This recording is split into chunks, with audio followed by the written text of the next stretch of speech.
Bienvenidos a este programa dominical dedicado a un autor y cuando puede y cuando corresponde su tiempo y cuando siempre corresponde su obra, que esta vez vamos a dedicar a un escritor que probablemente prácticamente ninguno de ustedes conoce o muy poco, Philip José Farmer. Pero antes de entrar a este fulano, un tipo muy, pero muy especial, les cuento que hay que ponerse las pilas con el tema de Ignacio. Ya saben, la criatura con atrofia muscular tipo 1, que en cualquier momento, si no está bajo tratamiento, no puede respirar, porque no le funciona la musculatura del diafragma, no puede respirar y muere asfixiado. Y los tratamientos son a un nivel, no son operaciones ni pastillitas, son intervenciones y tratamiento a nivel genético que cuestan una fortuna, y por eso que estamos en esta campaña desde hace ya tiempo, junto con otro. Y yo lo invito a que participe usted también, transfiriéndole al papá Joaquín, aunque sea unos pocos pesos, a la cuenta que aparece a mi derecha. Háganlo. Y bueno, vamos a partir entonces con este señor, lo voy a ubicar, don Philip José Farmer. Y dicho sea de paso, este segundo nombre, José, no es porque tuviera un ascendiente latino, hispano, sino porque le quisieron honrar con el nombre de Philip José Farmer, quisieron honrar a un tío que se llama Josie. Y le pusieron, por algún motivo en español, continúo, tuve que interrumpir por un momento. Entonces, Philip José Farmer es gringo por todos lados, pero el José viene por esa razón, ¿no? Nació en 1918 en una comunidad del estado de Illinois y murió no hace mucho, no mucho, el 2009, tenía ya una edad bastante, tenía 82 más 10, serían 91 años, murió a los 91 años. Este hombre, ya les voy a explicar el tipo de obras que hizo y lo original que son. Hablemos de su vida. Se educó allí donde nació. Se crió en una localidad pequeñita en Illinois que se llama Pionía. Su papá era ingeniero civil. Podemos asumir entonces que, no hay muchos datos, pero podemos asumir por la profesión que era una familia educada, por lo tanto, y que seguramente habían libros disponibles. Y de hecho se sabe que de niño, aquí caemos en una constante, prácticamente todos los escritores que hemos visto, y yo creo que ocurre con todos, un lector voraz desde niño. ¿Qué leía Philip José Farmer de niño? ¿Quién sabe? No tenemos idea. Pero era un lector voraz, y lo clásico de estos niños lectores voraces, lo digo por experiencia personal, y yo creo que si ustedes han empezado a leer también desde cabros chicos, tienen la misma experiencia, el lector voraz de niño, como no está metido en una profesión, como no tiene una vocación formada, un modo de vida, es bastante, no discrimina mucho, lee de todo. Si hay una enciclopedia, se mete a leer enciclopedia. Si hay unas novelas, métale a las novelas. Libros de historia, todo. Entonces, tienen una recepción, digamos, muy ecuménica de todo lo que hay ahí a su alrededor. Todo lo que está en la biblioteca es blanco legítimo de la voracidad lectora de uno de estos niños. Fue bastante precoz muchas cosas. A los 14 años dijo que ya era agnóstico. No creyó en ninguna cuestión más. Su precocidad se manifestó también en que se casó muy tempranamente, aunque esto no era raro en esos años. Estamos hablando de los años 20, 30 en Estados Unidos, en regiones más bien rurales la gente se casaba más joven, a los 23 años, tuvo varios hijos, y típico, no hizo estudios muy sistemáticos, abandonó en un momento dado la educación, el colegio, y se metió a trabajar en una acería, en algo así como el Huachipato de Estados Unidos o de peonía, no sé. Trabajó en una... Pero de algún modo u otro volvía a los estudios y terminó sacando un bachillerato en inglés, que no es un título muy alto en la carrera académica norteamericana, un bachillerato, vendría siendo como, no sé, pues como era aquí el bachillerato también, cuando existía eso, ¿no? Uno salía del colegio, daba una prueba, ese era el bachillerato y ya. Y era una especie de prueba de colegio, pero más grande, que abarcaba todo lo que uno había estudiado. Eso era el bachillerato. Sacó entonces un bachillerato en inglés en 1950, es decir, este señor tenía ya 32 años cuando sacó su bachillerato. No era un hombre de estudios académicos, no era un hombre que estaba predestinado, por así decirlo, a seguir una profesión, estudiar determinada cosa, luego entrar al college, a la universidad. No, eso es muy raro. Han habido algunos casos que lo hemos mencionado acá incluso en el programa, pero en general el escritor, por razones misteriosas, no es un tipo que le interese mucho la vida académica, se aburre hasta las lágrimas. A mí me pasaba eso en el colegio, en la universidad, en todas partes, aburrido. No le interesa a quién va a ser escritor, no importa si un gran escritor, un mediano escritor, un mal escritor, pero no está en el ADN, parece ser, el hacer una vida muy sistemática en el campo de los estudios. Bueno, sacó su bachillerato en inglés en 1950, ya estaba escribiendo, y en 1952, o sea, estamos hablando de un tipo muy joven, 34 años parece. Sí, nació en 1920, a 32, 34 años. Tuvo su primer gran éxito con un libro que se llamó The Lovers. Y ya en ese libro muestra lo que sería la carrera literaria toda la vida de Philip Joseph Farmer. Un hombre absolutamente original e imaginativo, porque aquí en este The Lovers es una historia de amor con tutti entre un hombre y una mujer extraterrestre. No sé cómo sería la cosa, habría que preguntarle, lean el libro.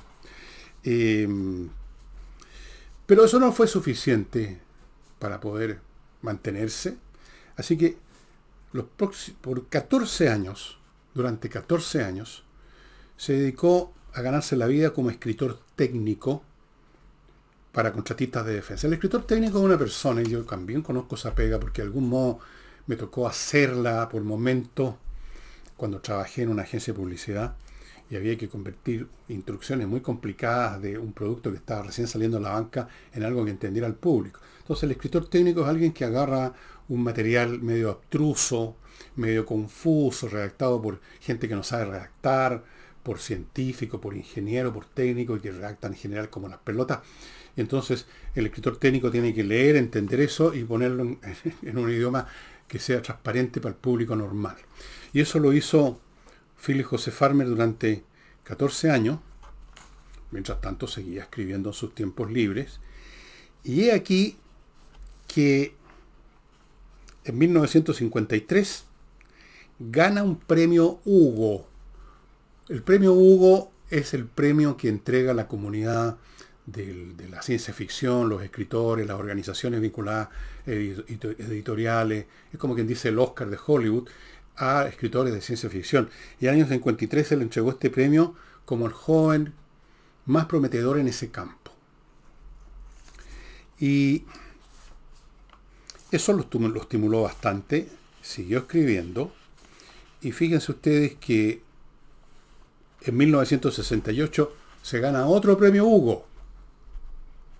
Premio Hugo por una novela que se llamó Rider of the Purple Wage. Un libro muy curioso también. Y eso no sería todo. En 1972 ganó otro premio Hugo. Y fuera de eso, varios años consecutivos, 5 o 6 años consecutivos, por lo menos era nominado al premio Hugo. O sea, estaba ahí entre los finalistas. O sea, un tipo muy exitoso y con toda razón, estimados amigos. Es un hombre que, en lo que escribió, y ya les voy a mencionar su obra principal, por la cual yo entré a conocer a este hombre, era un hombre de una imaginación casi de locura. Hizo cosas que nunca nadie, ni en este campo, y creo que ningún otro había hecho jamás. Por ejemplo, hay una novela de él que se llama El señor Barnstormer en Oz, ¿En qué consiste la trama? Un tipo, este señor Bram Stoker, va pilotando su avión, tiene una falla, tiene que aterrizar de emergencia. ¿Y dónde aterriza? En el país de Oz. El país de fantasía de la película, ustedes recordarán, la vieja película en que trabajaba Judy Garland, El Mago de Oz. Él combinó muchas veces en su literatura personajes de la vida real que los metía a funcionar como protagonistas o como actores de reparto dentro de sus novelas, o personajes de otras novelas de otros autores. Una cosa increíble. Por ejemplo, hay una novela de él en que los dos protagonistas son Tarzán, que es un personaje de Edgar Rice Burroughs, Tarzán, y Sherlock Holmes, que es un personaje de Conan Doyle. Y lo hizo formar un equipo. Es una cosa absolutamente de una imaginación desbordante. Algunos otros escritores de ciencia ficción, les voy a contar lo que dijeron de él, pero antes de eso, les quiero contar una cosa que tiene que ver con quienes hacen posible este programa dominical que tiene pocos asistentes, que son ustedes, la crème de la crème, que le interesan los libros. Y uno de estos auspiciadores que está con nosotros son los vestidos Le Grand Jour de Rebecca Layton e hija. Esto es un sitio, no es una tienda que está en la calle, que usted tiene que pedir hora, es un showroom o algo así. Y ahí, ya sea usted una madrina de 70 años, o de 60, o una chiquilla de 25, o lo que pueda, sea usted flaquísima, o usted un poquito pasada de peso, no importa su talla, no importa su edad, le van a vestir como una diosa, con ropa única en Chile y en el mundo. Total y completamente exclusivo, diseños traídos de París, de Roma, de Nueva York, de las casas de moda más famosas, más prestigiosas del mundo, el modelo. No solo eso, la van a asesorar a usted, señora, con lo que tiene que acompañar ese vestido fantástico. Los zapatos que tiene que usar, quizás el sombrero si viene a cuento, si va a esas carreras en Inglaterra donde van todas las señoras con unos sombreros medio ridículos, pero en este caso usted andaría con un sombrero precioso. Hacen todo por usted para que se convierta en una diosa resplandeciente, sea cual sea su edad, sea cual sea su talla. Tiene que pedir hora. Esto es un asunto muy especial, muy exclusivo, Le Grand Jour. Y continúo con Fractal Logistics, que es una empresa que se dedica a la parte logística de otras empresas. La parte logística es, por ejemplo, es una de las que tratan el tema de los containers. Los containers, la llegada de los containers, la bajada o la sacada del barco. ¿Cómo sube el verbo de sacar de un barco una carga? No me acuerdo en este momento. Desestivar, creo que es los containers, la parte de papeleo, la entrega del container a la empresa que no está en el muelle, sino que está en otro lado, hay que llevarla en un camión. Todo eso y mucho más con Fractal Logistics, que está hace años en este servicio para hacerle la vida más fácil a las empresas. Yo les sugiero que entren al sitio y vean, yo no les estoy dando todos los detalles, todo lo que puede hacer por usted esta empresa. Y vamos ahora a continuar con el programa. No tenía ni un problema de meter las cosas más extrañas, pero voy a la hora a lo que decían de los escritores. Uno de los grandes escritores de ciencia ficción del cual he hablado en distintos programas, no en estos de sábado, me parece, quizás sí, ya no me acuerdo cuántos programas de sábado he hecho, Isaac Asimov, un tremendo autor, creador de todo un universo, las leyes de la robótica, un tremendo fulano. ¿Y qué dijo? Dijo que Philip Joseph Farmer escribía mucho mejor que él. ¿Qué mejor alabanza que un escritor a otro? Eso es muy raro, muy difícil. Los escritores no son muy buenos para alabar a su competencia. Otro dijo que sencillamente este señor que usted probablemente no conoce, no es un nombre que tenga en el mundo de la ciencia ficción el glamour de Arthur Clarke, del cual había hecho un programa de sábado, por eso que no me lo repetí el plato, o el propio Asimov, u otros, o Ray Bradbury.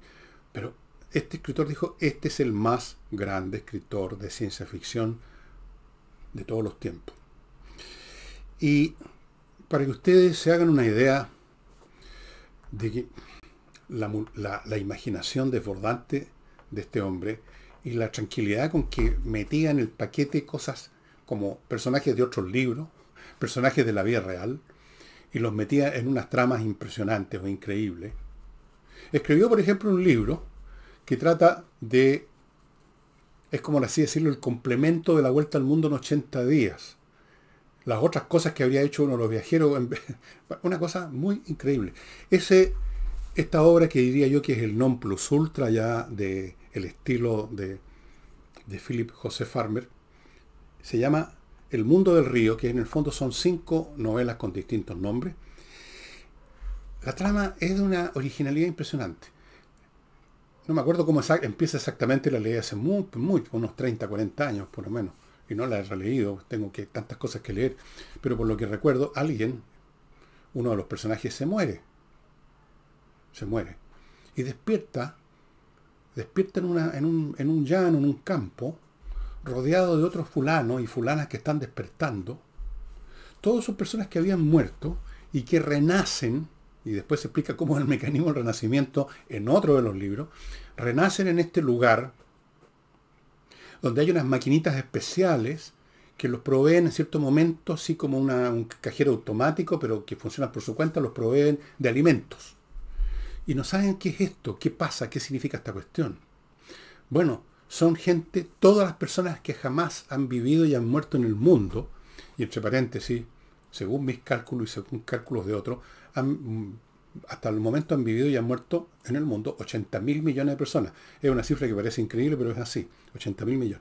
Bueno, toda la gente que ha muerto está renacida o reconstruida en este mundo, y este mundo se caracteriza porque en él fluye un inmenso río, imagínense como el Mississippi de grande, que recorre todo el planeta, con 20.000 vueltas, y es un mundo, el mundo del río. Y como están ahí todos los que alguna vez han vivido, empiezan a aparecer, en distintos momentos de la obra, aparece Jesús, aparece Mark Twain, aparece Hermann Göring, Mozart, en algún momento se tropiezan con Mozart. El principal personaje, el que empieza, es Richard Burton. No me refiero al actor, me refiero al explorador victoriano que murió en Trieste.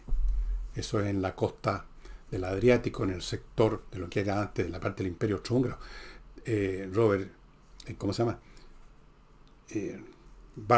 Richard Burton, un tremendo explorador, lingüista. Creo que he hablado de él en algún programa, y quizás lo haré en algún sábado. Creo que no lo hablaba, no he usado a Burton. Se topan unos con otros, ¿y qué están haciendo ahí? ¿Cómo se empiezan a constituir distintos grupos y sociedades en función de estos tipos que se encuentran en algún lugar? Luego descubren lo que llamarían el expreso del suicidio. Y es que no importa si se suicidan, van a renacer de nuevo. Pero en otro punto quizás de este planeta. Entonces algunos que quieren entender qué está pasando y quieren conocer más parte, hacen uso de eso que llaman el expreso del suicidio. Se suicidan para renacer en otro lugar. No les interesa, se suicidan de nuevo para renacer en otro. Una locura. Imagínense ustedes una obra donde uno de los protagonistas de repente es Wolfgang Amadeus Mozart, que anda desesperado tratando de encontrar una manera de hacer instrumentos. Otros empiezan a crear una civilización tecnológica y en un momento dado construyen un barco como esos que surcaban el Mississippi, y naturalmente el capitán es Mark Twain, que durante su juventud fue piloto de estas embarcaciones con esas hélices que eran esas paletas laterales. Y empiezan a recorrer el río buscando una explicación de esta cuestión. Y ocurren 1000 peripecias que se expanden a lo largo de 5 libros. Es una cosa de una imaginación desbordante. Está a la altura, por la amplitud del tema, por la fantasía, por casi la desfachatez con que mete cosas como de otro. Otro de los libros que escribió, para que vean ustedes el temperamento de este hombre, ¿no? Otro de los libros que escribió Philip José Farmer usó un seudónimo. ¿Y qué seudónimo usó? Usó el seudónimo usando el nombre de un personaje de una novela de Kurt Vonnegut, otro autor. Kurt Vonnegut, el autor de Las Sirenas de Titán, que es un libro del cual les he hablado, que es un libro increíble también. Y hay un personaje dentro de esto que es un escritor que no le va muy bien, una cosa así, y no me acuerdo el nombre. Entonces se le ocurrió a Philip Joseph Farmer escribir este otro libro con un seudónimo usando el nombre del personaje de la novela Vonnegut. Le pidió permiso a Vonnegut. Vonnegut se lo dio, después estaba arrepentido, dice Vonnegut, no sé por qué estaría arrepentido. No le había gustado la obra. Eso en cuanto a los personajes. Después hay otros elementos que metió que son muy raros en la ciencia ficción. El sexo sin ningún asco y a todo full. Pues algunos dicen que las obras de él es una mezcla entre pornografía, ciencia ficción. El hombre no tenía ningún límite. Una imaginación desbordante, una desfachatez literaria impresionante. Y yo leí estos libros en los años 70. 74, 75 de haber sido. Y nunca se me ha olvidado. Y siempre me han impresionado mucho. Y me ha impresionado mucho que sea tan poco conocido en nuestro país. Es un hombre que sencillamente rebasa todos los límites literarios. No se hace problemas con el sexo. Cosa que es rara en las novelas de ciencia ficción. En las novelas de ciencia ficción no hay sexo, no hay personas, como he dicho muchas veces, no hay personas de verdad, sino que hay nombres y profesiones. Juan Pérez, el ingeniero piloto de la nave espacial. Son muy ascéticas, por no decir sin carne, muy descarnadas. Nada que ver con Philip José Farmer. Ahora, obviamente que esto no es lo único que escribió, no es lo único que escribió muchísimo más, pero yo no les voy a poner la lista de todos los libros porque ustedes lo pueden encontrar en Wikipedia. Eso es todo. Yo hablo aquí básicamente de lo que yo conozco bien, porque lo he leído y las impresiones que me dio. Philip José Farmer creó un universo, aunque fuera solo dentro de un planeta. Y ustedes dirán, bueno, ¿cuál es la explicación? ¿Cuál es el origen de este mundo? ¿Cómo es que estas personas renacían? Bueno, es lo mismo que se preguntan los personajes que están renacidos en este mundo y que a veces hacen uso del expreso del suicidio para ir llegando a otros lados y a ver si averiguan alguna cosa. Y esto se va averiguando después, al final. Muy, pero muy original. Así como Asimov creó un universo con su galaxia, con su imperio galáctico. Este hombre, sin necesidad de usar la galaxia, sino que simplemente un planeta con un río interminable, el mundo del río, creó un universo humano.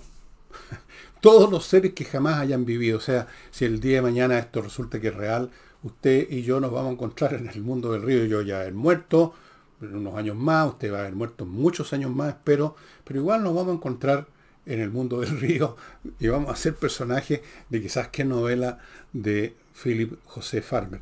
Permítanme ahora hacerme cargo del último bloque de este programa de publicidad con Oxinova, que es un producto a la José Farmer, ¿no? Porque realmente muy mágico. Una cosa que usted la mezcla en el agua, echa todo este contenido, este polvito al agua, se convierte en una colonia de bacterias aeróbicas y con eso usted destruye los malos olores, porque estas bacterias usted una vez que echa el líquido, ya sea el vaso completo o lo vaporiza en un jardín, porque tiene múltiples maneras de usarse, van a destruir las bacterias que producen el mal olor, que son otras, que no consumen oxígeno, sino que descomponen la materia orgánica. Las destruyen y por lo tanto se acaba el mal olor. Amigos, esto se consigue solo en el sitio de ellos. Y si usted tiene problemas de mal olor en el edificio, no problem. Eso ya no se resuelve con uno de estos sobrecitos. Ahí Oxinova manda unos especialistas y le resuelven el problema. Y Casona del Valle todavía está disponible para quienes le está tincando la idea de instalar un hotel boutique a 50 kilómetros de Santiago, en una casona fantástica, con 9 piezas, todas con baño, dependencias, a todo lujo, y esto en un terreno propio de 15 hectáreas. Una hectárea son 10.000 metros cuadrados, 15, por lo tanto son 150.000 metros cuadrados alrededor de la casona, ideal para instalar un hotel, esos en que va gente con mucha plata, pagan fortuna, Y no les interesa viajar a otro lado, sino que se mueven en el entorno controlado por ese hotel y se alejan del mundanal ruido y lo pasan bomba. Es un tipo de turismo que es muy especial, muy exclusivo y muy rentable para los que instalan hoteles. Es cuestión de saber hacerlo.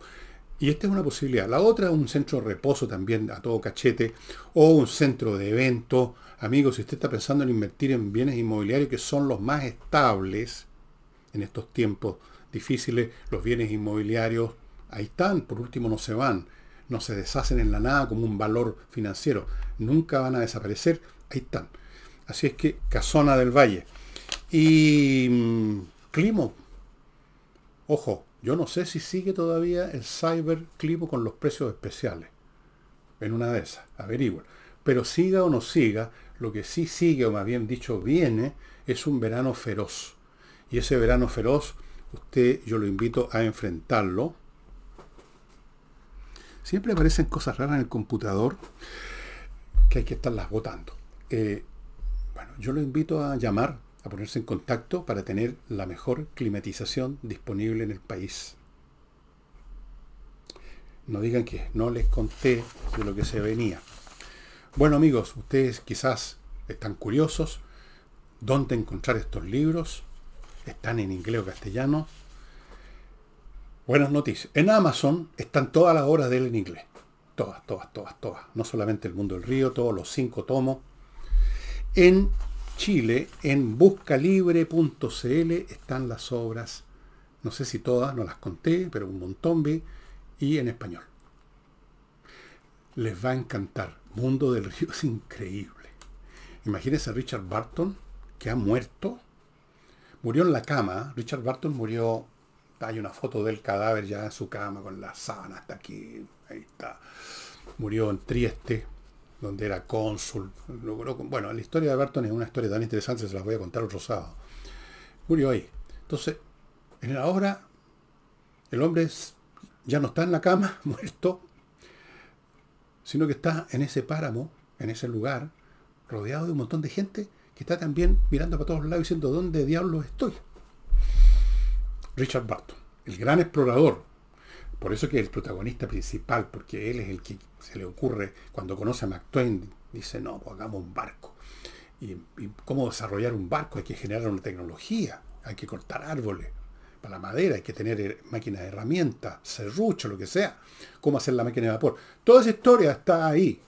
Y luego emprenden la navegación y de repente los asaltan piratas, porque en otra parte del río de este planeta inmenso hay otras tribus o sociedades que se dedican a la piratería. Bueno, todo es una locura, está todo.